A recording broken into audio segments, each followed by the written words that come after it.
Hello बच्चों, good morning. कैसे हैं आप सब? उम्मीद करता हूँ आप लोग बहुत अच्छे होंगे। तो चलो हम लोग कंटिन्यू करते हैं। आज हम लोग केमिकल काइनेटिक्स में नए टॉपिक के साथ शुरुआत करेंगे और आज का हमारा टॉपिक है पैरेलल या side first order reaction. Parallel या साइड फर्स्ट ऑर्डर रिएक्शन, जैसा कि मैंने पहले भी आपको ये कहा था कि तकरीबन केमिकल काइनेटिक्स का 60 से 70% जो एरिया है वो अकेले फर्स्ट ऑर्डर रिएक्शन गवर्न करता है। सही बात है। और अभी तक हम लोग फर्स्ट ऑर्डर रिएक्शन पढ़ भी रहे हैं। फर्स्ट ऑर्डर रिएक्शन उतना पढ़ने के बाद फिर एक नया चीज हम लोग पढ़ रहे हैं, पैरेलल या साइड फर्स्ट ऑर्डर रिएक्शन। ठीक है, कोई दिक्कत नहीं। चलो तो स्टार्ट करें। सबसे पहले हम लोग हेडिंग लगाएंगे पैरेलल फर्स्ट ऑर्डर रिएक्शन, या पैरेलल को हम लोग बोलते हैं side first order reaction. Parallel reaction या साइड रिएक्शन मैंने आपको हो सकता है कि 11th क्लास में मोल कॉन्सेप्ट चैप्टर में पढ़ाया होगा। मोल कॉन्सेप्ट में मैंने आपको 2 रिएक्शन पढ़ाया होगा, एक आपका सीक्वेंशियल रिएक्शन और एक होता है आपका पैरेलल रिएक्शन।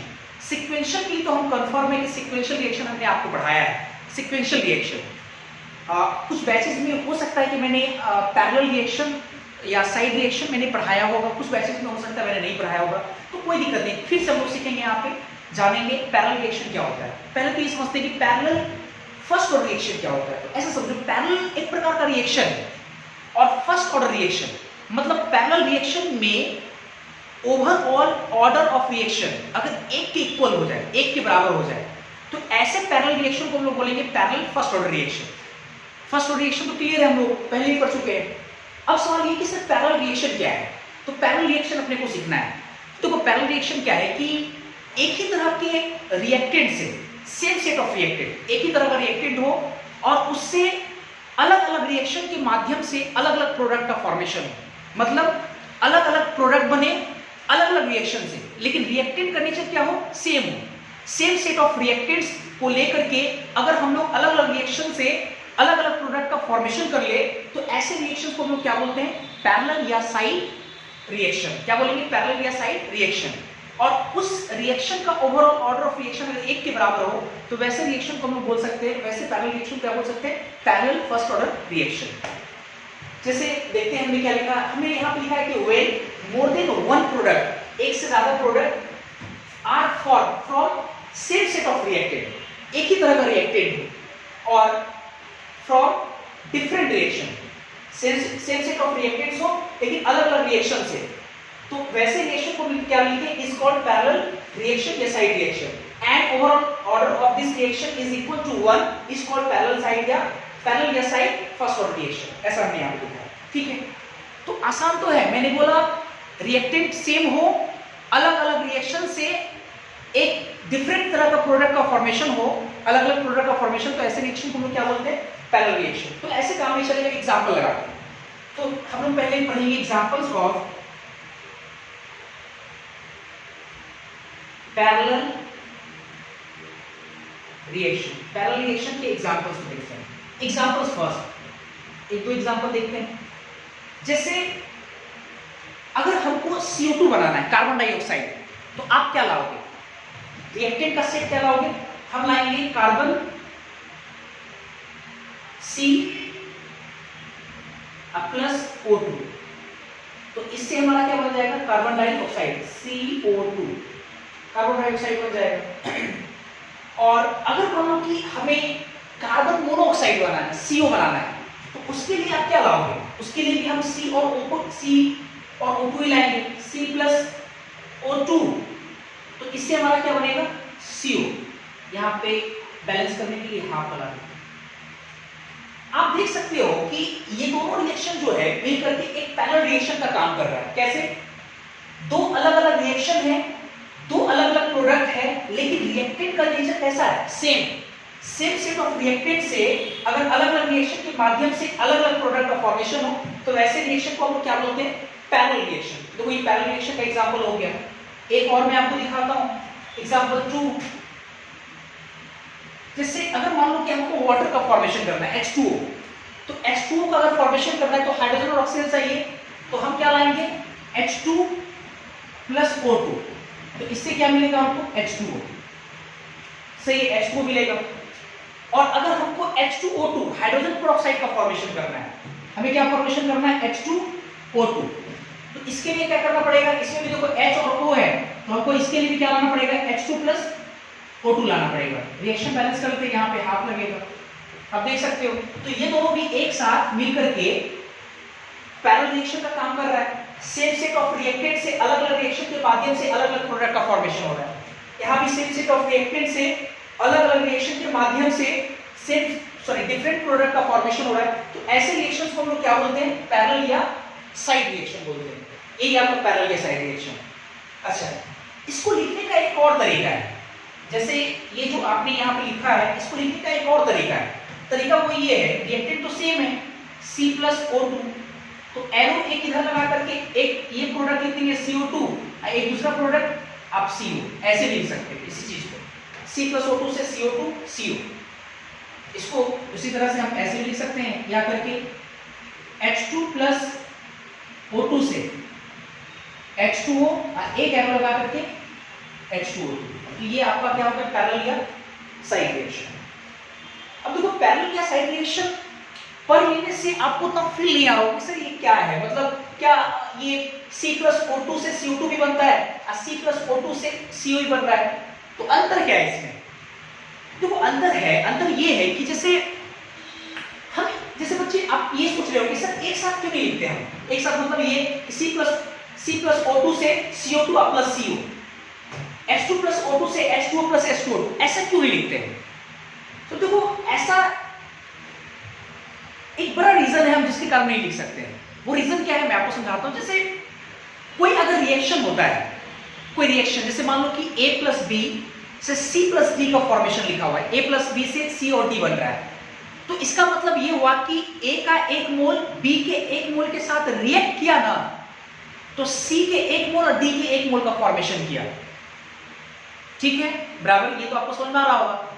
अब सर अगर ऐसे है तो ये भी तो ऐसे भी लिख सकते हैं, C का एक मोल O2 के एक मोल के साथ रिएक्शन करके CO2 के एक मोल और CO के एक मोल का फॉर्मेशन कर रहा है, ऐसा क्यों नहीं लिख सकते हैं? अगर हम तो ऐसा सोच रहे हैं, तो अंतर है इसमें। अंतर ये है कि जैसे जो आप नॉर्मल रिएक्शंस देखते हो, जैसे A प्लस B से C प्लस D, अब A एक सेकेंड में A का मान लो कि 0.5 मोलरिटी, B का मान लो एक सेकेंड में ही 0.5 मोलरिटी कंज्यूम हो रहा है, और C और D का फॉर्मेशन हो रहा है। तो C और D का उतना मतलब अगर उतना सेकेंड में अगर देखें तो 0.25 मोलरिटी ये बन रहा है, तो हो सकता है वो थोड़ा कम ये थोड़ा ज्यादा बने, हो सकता है कि उसका 0.75 मोलरिटी बन रहा हो एक सेकेंड में, पर सेकेंड में ये 0.5 मोल कंज्यूम हो रहा है, इसका 0.5 मोल कंज्यूम हो रहा है, इसका 0.25 मोल बन रहा है, इसका 0.75 मोल बन रहा है, मान लो ऐसा एक हम लोग देख रहे हैं, तो पर सेकेंड में कुछ ना कुछ बन रहा है।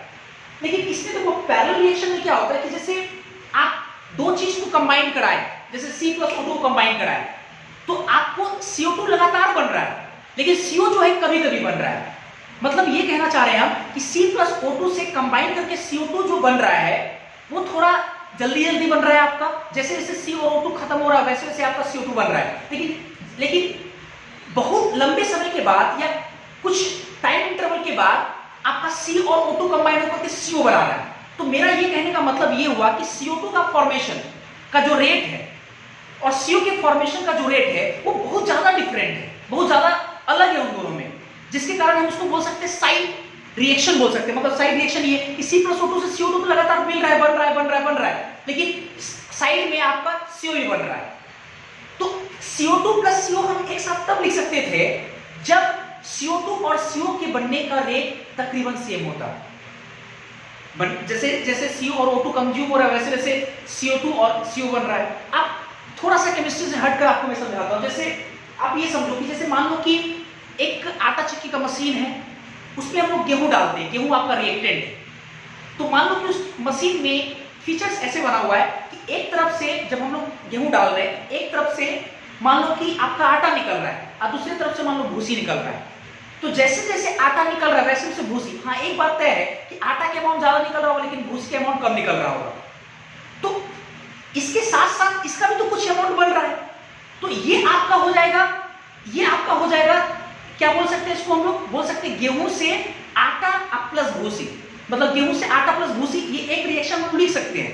लेकिन आप ऐसे समझो कि कोई एक मशीन ऐसा है जिसमें कोई चीज हम डाल रहे हैं, कोई चीज हम डाल रहे हैं, डालने के बाद एक तरफ से वो एक चीज जो है लगातार निकल रहा है, तेजी से निकल रहा है, और दूसरी तरफ में देख रहे हैं क्या कि कुछ टाइम इंटरवल के बाद निकला, फिर कुछ लंबे टाइम इंटरवल के बाद निकला, मतलब वो डिसकंटिन्यूअस हो रहा है, मतलब वो साइड में बन रहा है धीरे धीरे। तो इसलिए इसको हम लोग क्या बोलते हैं, इसलिए हम लोग इसको एक साथ नहीं लिख सकते हैं। आई होप कि ये चीजें आपको जरूर समझ में आ गया होगा। तो ये रहा आपका पैरेलल या साइड रिएक्शन, ठीक है। तो ये डेफिनेशन मैंने लिख दिया, ये दो एग्जांपल हम लगा दिए और ऐसे लिख सकते हैं, ये ध्यान रखेंगे। तो अब हम लोग पूरा फोकस करेंगे पैरेलल फर्स्ट ऑर्डर रिएक्शन पे। तो पहले आप इसको नोट करेंगे, फिर हम देखते हैं आगे।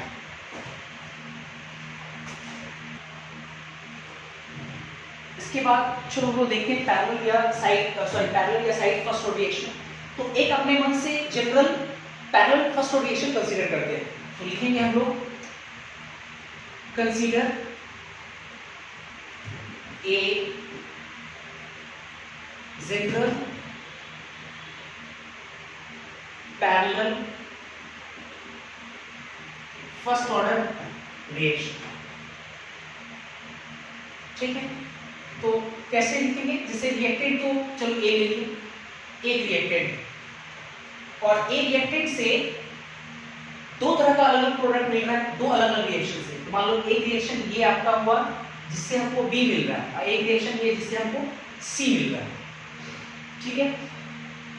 कुछ और लगा देते हैं, इसका कोएफिशिएंट मान लो लगा देते हैं n, बी का कोएफिशिएंट मान लेते हैं n1 है, और सी के कोएफिशिएंट मान लेते हैं n2 है। कितना मान लेते हैं, n2 मान लेते हैं, ठीक। इसके बाद अब देखो अपने आप में ये दो रिएक्शन है, तो A से B वाला जो रिएक्शन है उसका रेट कांस्टेंट कुछ होगा, उसके रेट कांस्टेंट को K1 मान लेते हैं। और A से C बनने वाला जो रिएक्शन है वो एक अलग रिएक्शन है, इसके रेट कांस्टेंट को हम लोग K2 मान लेते हैं। K1 rate constant of reaction in which A converted into B, और K2 is the rate constant of reaction in which A converted into C, ठीक। ऐसा एक जनरल रिएक्शन है। अब देखो इसी टर्म में आपका फॉर्मूला है, मतलब N में, K2 में, K1 में, N1 में, N2 में, B, C, A में, ये सब में फॉर्मूला आएगा। तो पहले आप क्या करो कि ये जो फ्रेम, ये जो जिसमें हम एक रिएक्शन कंसीडर कर रहे हैं जनरल रिएक्शन, ये रिएक्शन दिमाग में पहले आप छाप लो। क्या छापेंगे हम लोग, A रिएक्टेंट है, A से B बन रहा है, B से C बन, सॉरी A रिएक्टेंट है, A से B बन रहा है, A से C बन रहा है। A से B बनने का रेट K1 है, A से C बनने का रेट K2 है, और कोएफिशिएंट के टर्म्स में A का कोएफिशिएंट n है और B का कोएफिशिएंट n1 है, C का कोएफिशिएंट n2 है। ये ध्यान रखिएगा हम लोग, मतलब n1 इसका कोएफिशिएंट, इसका रेट कांस्टेंट देखो K1 है, इसका n2 कोएफिशिएंट, इसका रेट कांस्टेंट K2 है। ये सब ध्यान रखना पड़ेगा आपको क्योंकि फार्मूला इसी टर्म्स में आएगा। That's clear. देखते हैं इसके बाद। अच्छा एक चीज बताओ, A से B बन रहा है और A से ही C बन रहा है, इसका मतलब अब ऐसा समझो कि अगर मान लो कि A जो है पर सेकेंड, A अगर मान लो कि A जो है पर सेकेंड, एक सेकेंड में 0.2 मोलरिटी पर सेकेंड कंज्यूम हो रहा है, मतलब इसका 0.2 मोलरिटी मान लो, अगर 0.2 मोलरिटी पर सेकेंड ये खत्म हो रहा है धीरे धीरे, पर सेकेंड 0.2 मोलरिटी इसका टूट रहा है बार बार, सही है।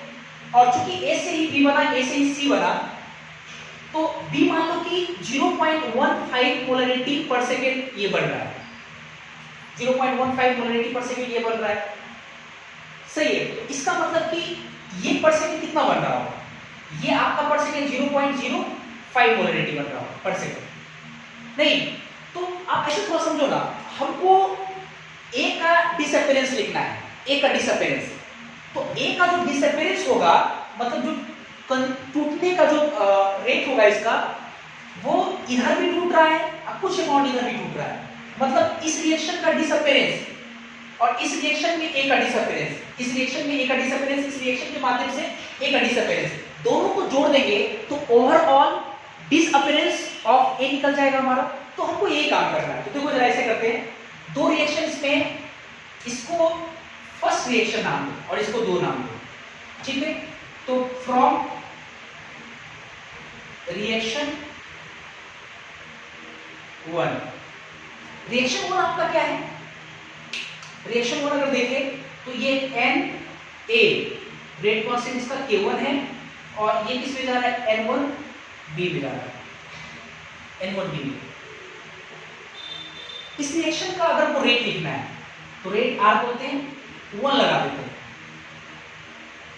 ठीक है, इस रिएक्शन का रेट कितना लगा दी? 1, क्योंकि एक दूसरा रिएक्शन में इसका रेट 2 लगाएंगे, डिफरेंशिएट करने के पहले R1 लगाएंगे। तो क्या लिखेंगे? डिसअपियरेंस की फॉर्मूला -1/n dA/dt। डिसअपियरेंस में n से डिवाइड करेंगे, या d के टर्म्स में कितना लिखेंगे? 1/n1 dB/dt। रेट कांस्टेंट क्या लिखेंगे? रेट कांस्टेंट K1 याद होगा आपको, और A के कंसंट्रेशन की पावर 1, क्योंकि फर्स्ट ऑर्डर रिएक्शन 1 अंडरस्टूड है, ऐसे लिख सकते हैं हम। इसको इक्वेशन फर्स्ट मान लेते हैं। मेरा ख्याल है आपको सब समझ में आ रहा होगा। आगे चलते हैं जरा। अब फ्रॉम एक रिएक्शन 2, फ्रॉम रिएक्शन 2 दूसरे रिएक्शन देखते हैं। दूसरा रिएक्शन क्या है हमारा? Na टूट करके N2C का फॉर्मेशन करता है, जिसका रेट कांस्टेंट कितना है? K2। तो अगर यहां से इस रिएक्शन का रेट अगर हम लोग R2 मान लेते हैं तो R2 बराबर डिसअपियरेंस के टर्म में कितना लिखेंगे? -1/n dA/dt। C की फॉर्मेशन टर्म्स कितना लिखेंगे? +1/n2 dC/dt। और रेट का एक्सप्रेशन से हम लोग कितना लिख सकते हैं? रिएक्ट कांस्टेंट कितना है? K2 रेट कांस्टेंट, और A के लिए A आपका रिएक्टेंट है तो रिएक्टेंट कंसंट्रेशन की पावर 1। इसको दो इक्वेशन मान लेते हैं। सेकेंड इक्वेशन फर्स्ट, ये आपका सेकेंड इक्वेशन। नाउ अब आते हैं, हमको लिखना है overall rate of disappearance of A या रिएक्टेंट है ना। Overall rate of disappearance of A हमको ये लिखना है, रेट ऑफ डिसअपियरेंस। तो ओवरऑल रेट ऑफ डिसअपियरेंस कितना लिखेंगे? -dA/dt बराबर अगर हमको लिखना है ओवरऑल। तो ये तो जो आपका डिसअपियरेंस है ये वाला, ये पहले रिएक्शन का है और ये दूसरे रिएक्शन का। तो क्या हम ऐसे लिख सकते हैं? रेट ऑफ डिसअपियरेंस लिखना है तुमको -dA/dt, ये पहला रिएक्शन का रेट ऑफ डिसअपियरेंस। अब पहला ये हो गया, फिर -dA/dt ये दूसरे वाले रिएक्शन का डिसअपियरेंस। दोनों को जोड़ देंगे तो obviously overall rate of disappearance आ जाएगा। अब सवाल ये कि पहले वाले रेट का डिसअपियरेंस कितना है? तो ये देखो, ये जो -dA/dt ये पहले वाला रेट का ये 1/n से जो इसमें गुणा किए 1/n से गुणा करने के बाद ये पूरा रेट ऑफ रिएक्शन है। हमको रेट ऑफ डिसअपियरेंस है तो -dA/dt, तो n यहां पे गुना हो जाएगा ना, n यहां पे गुना हो जाएगा। तो -dA/dt कितना आ जाएगा? यहां से अगर देखिए -dA/dt ये 1 बराबर ये n इसके साथ मल्टीप्लाई हो गया तो n K1 A के कंसंट्रेशन A होगा ना। तो यहाँ पे कितना लिख सकते हैं हम लोग? ये तो -dA/dt ये तो ओवरऑल रेट ऑफ डिसअपियरेंस है, ये कितना आ जाएगा? K1 n into K1, ठीक है, A की कंसंट्रेशन के पावर 1 ये हो गया। प्लस अब इसका लिखना है तो -dA/dt, देखो यहाँ से -dA/dt कितना आ जाएगा? n K2 A की कंसंट्रेशन, n K2 A की कंसंट्रेशन के पावर 1 ये आ जाएगा हमारा। सही है, ये आपका ओवरऑल रेट ऑफ डिसअपियरेंस है। हम ऐसे लिख देते हैं ये ओवरऑल, बस आपको अच्छे से समझ में आ जाए, ये आपका ओवरऑल। अब देखो यहां से -dA/dt ये ओवरऑल है, ओवरऑल कितना है आपके पास? n तो कॉमन है आपका, n कॉमन ले लेते हैं, K1 प्लस K2 है, ठीक है, इंटू A के कॉन्सेंट्रेशन की पावर 1, इंटू A के कॉन्सेंट्रेशन की पावर 1। ये आप ध्यान रखिए -dA/dt क्या आपका ओवरऑल रेट ऑफ डिसअपियरेंस, ठीक है, -dA/dt इसको ध्यान रखेंगे हम लोग, ठीक है। ये -dA/dt अपॉन dt, ठीक है ओवरऑल। अब देखो जरा अच्छे से, k1 भी कांस्टेंट, k2 भी कांस्टेंट और n भी क्या है कांस्टेंट, तो एक अनदर कांस्टेंट आएगा और इस अनदर कांस्टेंट को हम लोग मान लेते हैं बढ़िया से k मान लेते हैं, कितना मान लेते हैं k, तो k a के कंसंट्रेशन के बराबर a, ठीक है। और इसको आप नाम दीजिए इक्वेशन a। इस इक्वेशन a में आपका जो k है हियर, यहां लिखते हैं हियर, यहां जो k है वो a k1 प्लस k2 के बराबर है, और यहाँ पे k आपका क्या कहलाएगा, k को हम लोग बोल सकते हैं ओवरऑल रेट कांस्टेंट। कितना बोल सकते हैं हम लोग, ओवरऑल रेट कांस्टेंट। क्यों ओवरऑल रेट कांस्टेंट बोल रहे हैं, क्योंकि ये ओवरऑल रेट ऑफ डिसअपीयरेंस है, और आप देख सकते हैं कि चूंकि first rotation overall rate of disappearance अब बराबर लिख रहे हैं k और a के कंसंट्रेशन के पावर a, तो कहीं ना कहीं ये क्या आ जाएगा आपका ओवरऑल रेट ऑफ डिसअपीयरेंस आ जाएगा। ये ओवरऑल रेट ऑफ डिसअपीयरेंस है, इसका मतलब क्या हो जाएगा आपका ओवरऑल रेट कांस्टेंट हो जाएगा। ओवरऑल रेट कांस्टेंट कितना है, k बराबर a k1 प्लस k2। ये जो आपका फार्मूला है ये काफी इंपॉर्टेंट है, थोड़ा बढ़िया से देखो, k दिया हुआ नहीं है आपका, k1 k2 ये सब दिया हुआ है, n1 n2 दिया हुआ है। तो अगर मान लो इस तरह से रिएक्शन फ्रेम किया हुआ है, a के जगह k1 की जगह कुछ दिया हुआ वैल्यू, k2 की जगह कुछ वैल्यू दिया हुआ है, a के कोएफिशिएंट कुछ दिया हुआ है, c का कोएफिशिएंट कुछ दिया हुआ है, b का कोएफिशिएंट कुछ दिया हुआ है, और आपसे बोला गया कि ओवरऑल रेट कांस्टेंट k का वैल्यू कितना होगा, k कितना आएगा, k आप दिमाग में छाप लो, a के कोएफिशिएंट इनटू दोनों के रेट कांस्टेंट का सम, a का कोएफिशिएंट रिएक्टेंट का कोएफिशिएंट दोनों के रेट कांस्टेंट का सम ओवरऑल रेट कांस्टेंट कहलाता है, ओवरऑल रेट कांस्टेंट कहलाता है। क्लियर है, यहां से भी हम लोग यही इंपॉर्टेंट चीज सीखे हैं, अभी और भी बहुत सारी धीरे-धीरे चीजें सीखेंगे, ठीक है, उसके बाद हम लोग देखते हैं। तो पहले आप क्या करो, क्योंकि बोर्ड नंबर के पहले आप नोट करो, अब फिर इक्वेशन ए से हम लोग काम करेंगे, आगे क्या करेंगे फिर मैं आपको बताता हूं, पहले आप इसको नोट करो।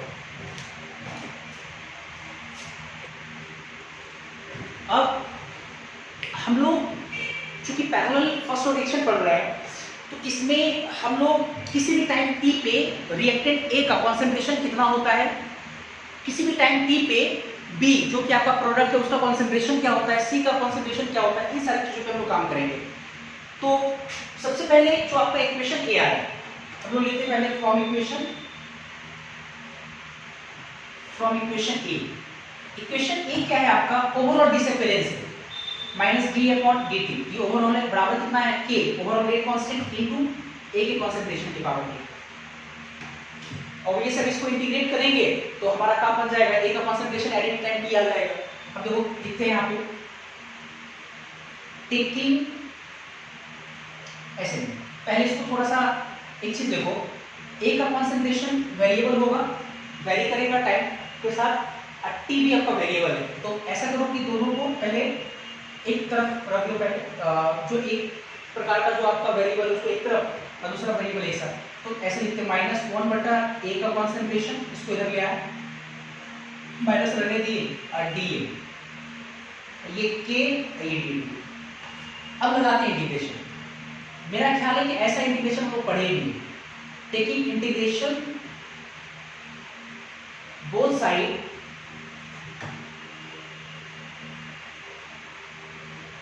विथ सुटेबल लिमिट्स, ठीक है, लगाएंगे तो माइनस कांस्टेंट बाहर, ये 1 बटा a d बराबर k dt, टाइम 0 पे इसका कंसंट्रेशन कितना मान लेते हैं, a स्मॉल a मान लेते हैं, और टाइम t पे इसका कंसंट्रेशन कितना हो जाएगा a माइनस x। और हम लोग सॉल्व किए हैं ऐसा इंटीग्रेशन, हम डायरेक्ट लिख रहे हैं, डायरेक्ट मेरे पास आया था एक्सपोनेंशियल के फॉर्म में a, हम डायरेक्ट लिख रहे हैं यहाँ इसके बाद, ठीक है, a का concentration eight any time t, तो a बराबर हमारे पास आया था a नॉट, ये फर्स्ट रोटेशन में पढ़े थे ऐसे करके, e के पावर माइनस के, तो वो सेम आया है, तो फॉर्मूला ज़्यादा कुछ खास नहीं है, ये तो हम लोग पहले ही पढ़ चुके हैं। तो ये आपका फॉर्मूला काफ़ी इंपॉर्टेंट है, वेरी वेरी इंपॉर्टेंट।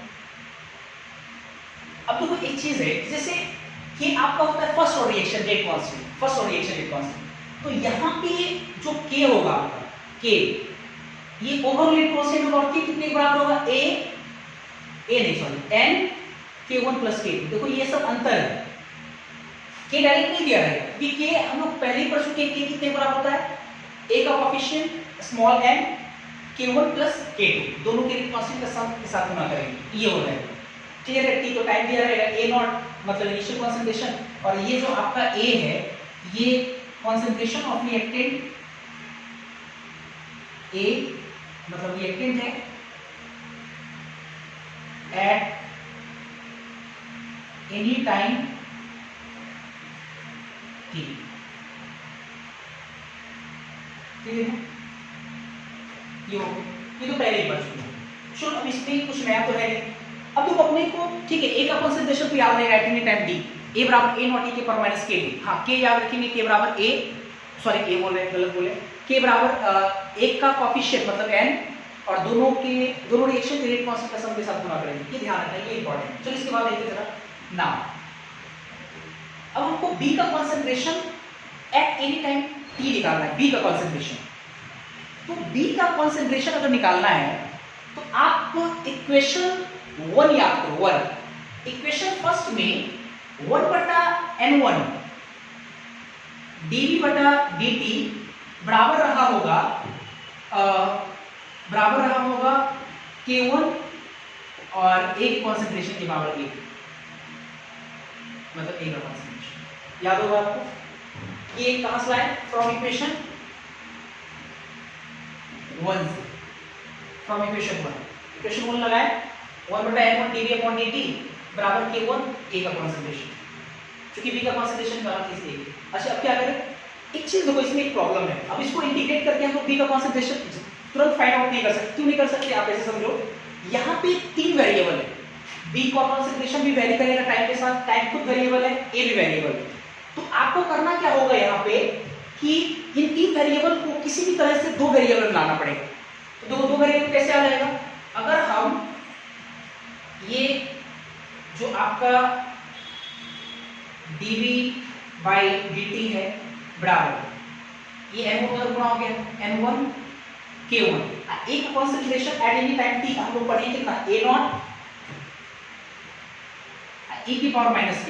अब देखो ये जो है, अब देखो पूरा ये इक्वेशन जो है 2 वेरिएबल में आ गए, कौन b और टाइम t, n1 भी कांस्टेंट, k1 भी कांस्टेंट, a नॉट भी कांस्टेंट, तो एक्सपोनेंशियल फंक्शन k भी कांस्टेंट t, तो टाइम वेरिएबल और b वेरिएबल।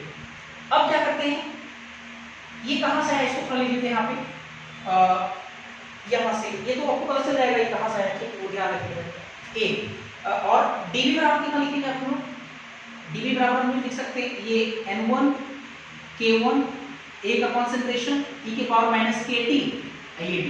अब लगाते हैं integration, taking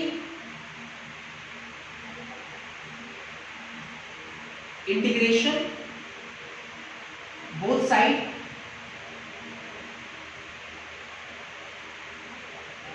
with suitable limits.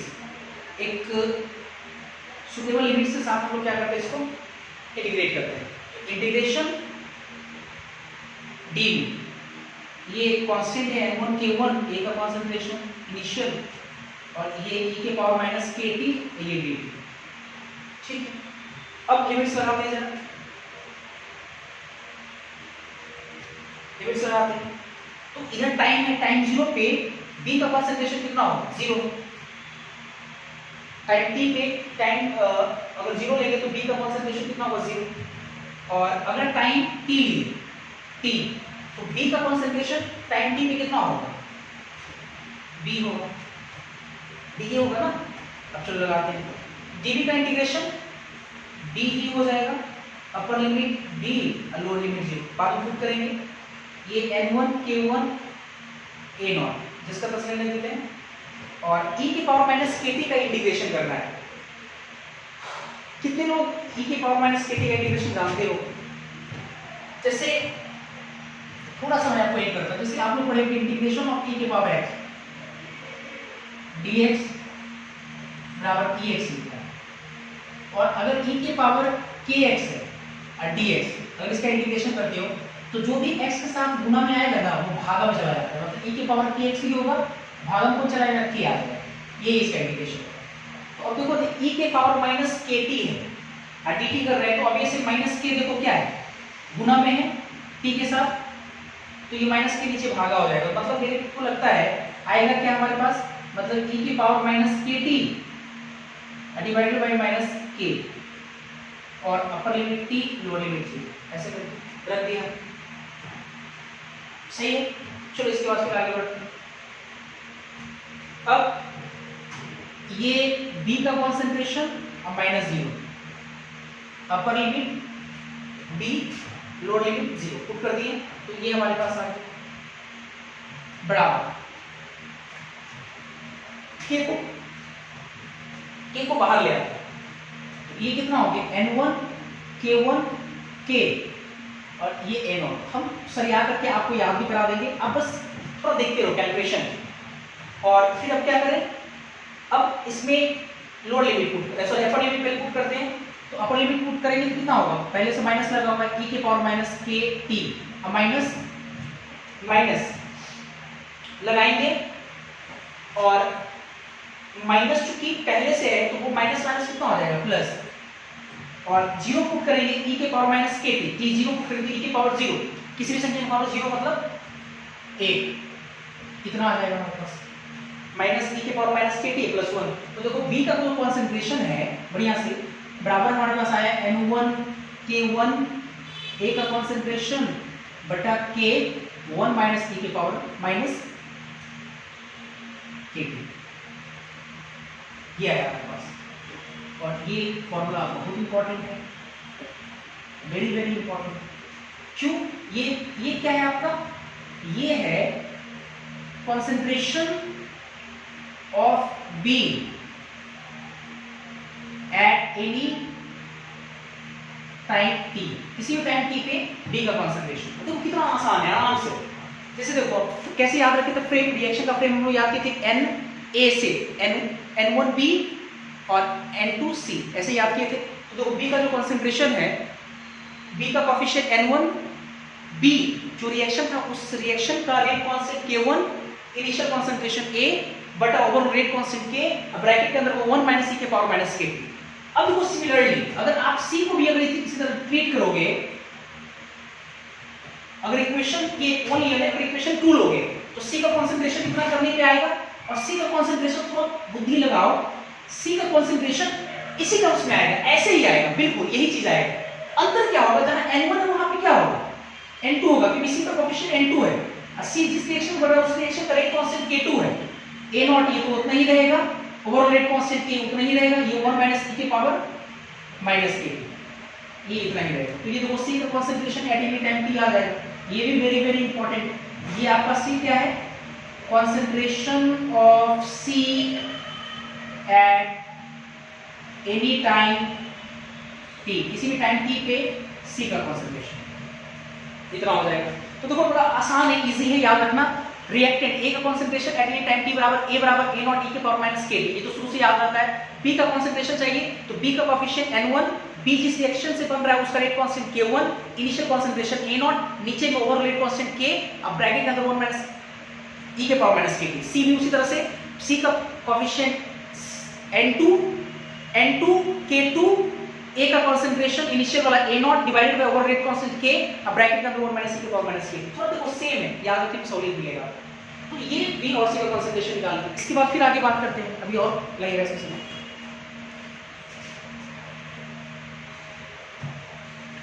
इसके बाद देखो अभी हम लोग A का कॉन्सेंट्रेशन फाइंड आउट किए, B का कॉन्सेंट्रेशन फाइंड आउट किए किसी भी टाइम t के लिए, और C का कॉन्सेंट्रेशन फाइंड आउट किए किसी भी टाइम t के लिए। A का तो बहुत आसानी से याद रहता है, B का मैं फिर से एक बार लिख रहा हूं। देखो B का कॉन्सेंट्रेशन अगर हमको लिखना है एट एनी टाइम t पे, तो B का कॉन्सेंट्रेशन कितना आता है हमारे पास, B का कोएफिशिएंट N1 मान लेते हैं, उस रिएक्शन का rate constant K1, initial concentration A का और ओवरऑल रेट कांस्टेंट K, अब ब्रैकेट के अंदर वो 1 माइनस e के पावर माइनस k लिख रहे हैं, ध्यान रखना है यहाँ पे ओवरऑल रेट कांस्टेंट आता है K T।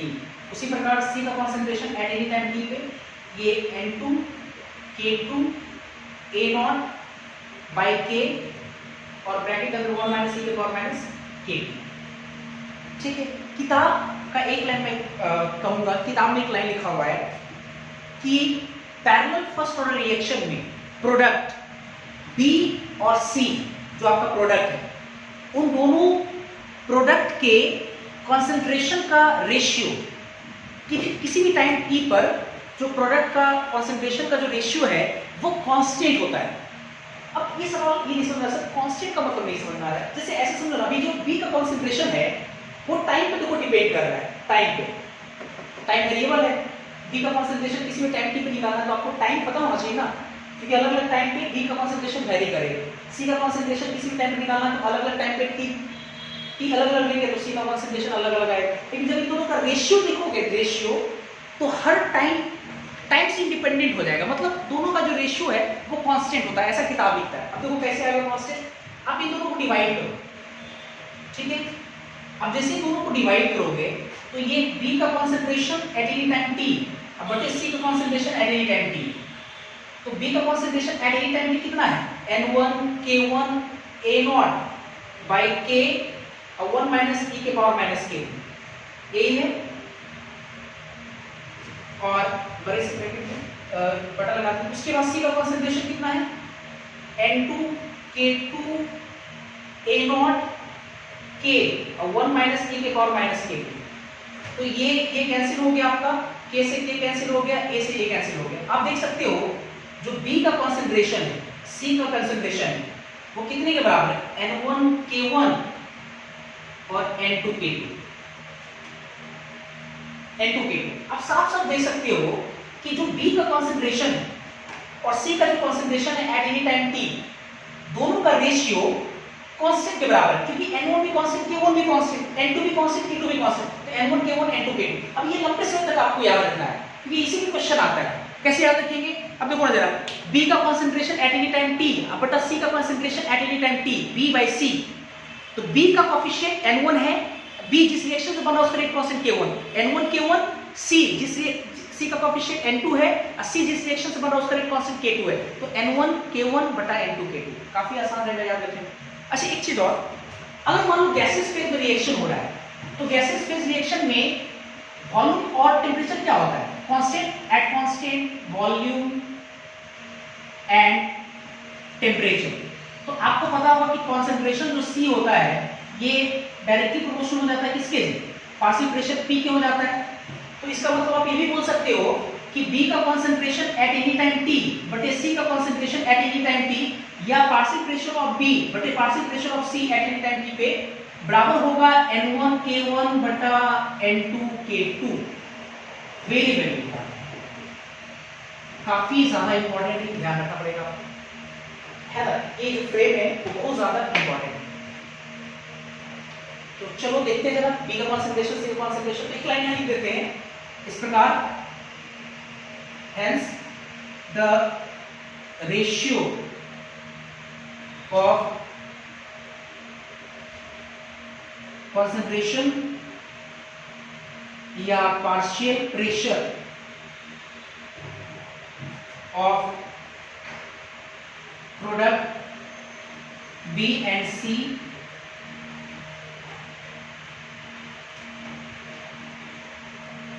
at any time t will be constant। क्या होता है, कांस्टेंट। ठीक है, अब इसको लोग फिर आगे देखते हैं हम लोग।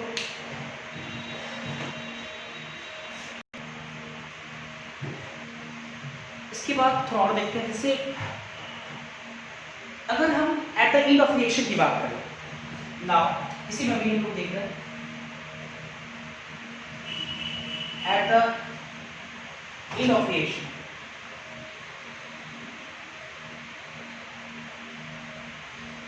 ठीक है, रिएक्शन जब खत्म होने पे हो तो रिएक्शन खत्म कब होगा, क्योंकि रिएक्शन कैसा है, फर्स्ट ऑर्डर, तो टाइम क्या रहेगा, इन्फिनिटी,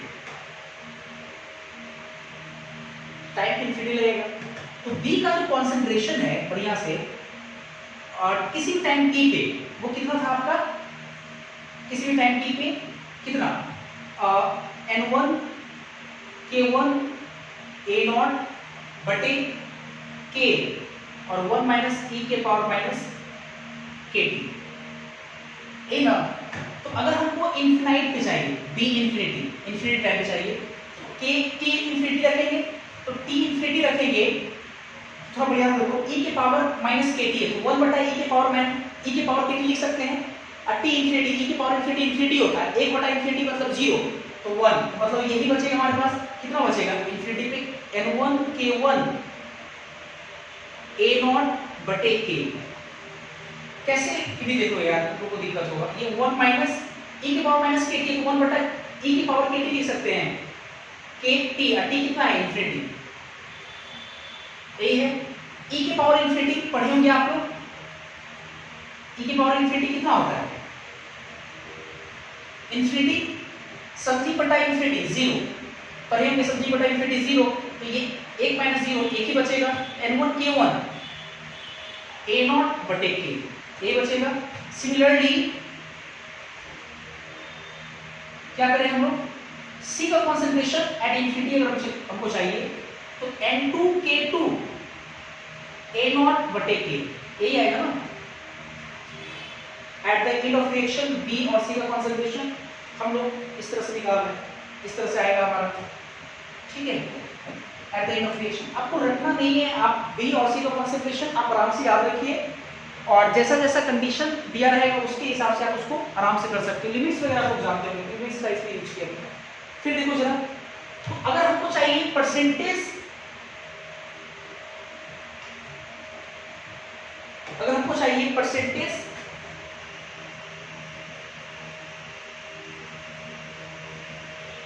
जैसे b का जो है, b का कॉन्सेंट्रेशन एट इनफिनाइट पे इतना है, c का कॉन्सेंट्रेशन एट इनफिनाइट पे इतना है, तो अगर हमको इनफिनाइट पे तो ऑब्वियसली ए रिएक्टेंट तो खत्म हो गया, सिर्फ कौन है आपका b और c, ठीक है।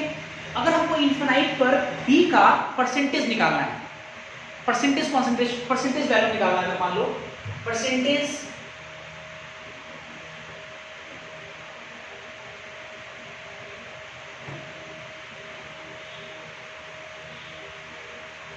फॉर्मेशन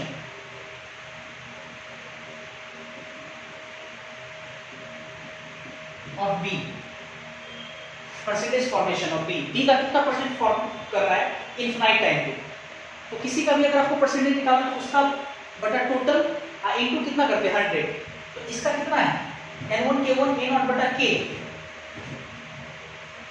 n1 k1 a0 बटा k, इसका बटा टोटल, टोटल मतलब b और c दोनों का लगाएंगे, देखो ना ऐसे लिखते हैं, मतलब b का कॉन्सेंट्रेशन टोटल b और c है इनटू कितना 100, b का कॉन्सेंट्रेशन इनफिनाइट पे बटा टोटल इनटू 100, टोटल आपका b और c जोड़ देंगे, तो अब देखो जरा इसका ये वैल्यू है b का, और दोनों को जोड़ेंगे, तो दोनों को जोड़ेंगे तो a0 k कॉमन आएगा, और जो पहले से इसमें a0 k रहेगा वो कटेगा, तो मेरे को लगता है आप सॉल्व कर लेना, मेरे को लगता है ये इतना आएगा n1 k1 plus n2 k2 into कितना 100, तो ये आपका आया है परसेंटेज फॉर्मेशन ऑफ बी। उसी प्रकार से अगर हमको परसेंटेज फॉर्मेशन ऑफ सी चाहिए, सी का परसेंटेज फॉर्मेशन चाहिए इनफिनाइट पे, या तो एक में से आप 100 में से आप घटा दो, या नहीं तो फिर इस फॉर्मूला के अकॉर्डिंग ऊपर में कितना आ जाएगा n2 k2 और नीचे तो टोटल उतना ही होगा n1 k1 plus n2 k2 into 100, ये हो गया आपका, क्लियर है। ये थोड़ा हम सिंप्लीफाई कर रहे हैं, आपके लिए इंपॉर्टेंट है ओवर रेट कांस्टेंट k बराबर a का कोएफिशिएंट n और दोनों रिएक्शन का रेट कांस्टेंट का सम k1 प्लस k2 का गुना, पहला चीज ये हम लोग पढ़े। दूसरा a का concentration eight any time a बराबर a0 e की पावर माइनस kt, b का concentration eight any time, c का concentration eight any time, b और c का रेशियो, ये सब इंपॉर्टेंट है, बाकी ये सब तो कंडीशन लगाना है। इसके बाद हम लोग पढ़ेंगे half life, overall half life करेंगे लोग, तो आप पहले इसको नोट करो। इसके बाद हम लोग पैरेलल फर्स्ट ऑर्डर रिएक्शन में ही हाफ लाइफ पढ़ेंगे, हाफ लाइफ पढ़ेंगे, तो हम लोग पढ़ेंगे overall half life, T half overall या T50 ओवरऑल, ये पढ़ना है, ठीक है। फर्स्ट रिएक्शन में हम लोग जो हाफ लाइफ का फॉर्मूला पढ़े वही फॉर्मूला यहाँ पर भी लागू होगा। क्या लागू होगा? तो हम लोग पढ़े हाफ लाइफ ओवरऑल बराबर कितना लगेगा 0.693 अपॉन के मतलब ओवरऑल रेट कॉस्ट से के लग जाएगा, के आपका ओवरऑल, ठीक है। मतलब के जो यहाँ पे है ये बराबर होगा n k1 प्लस k,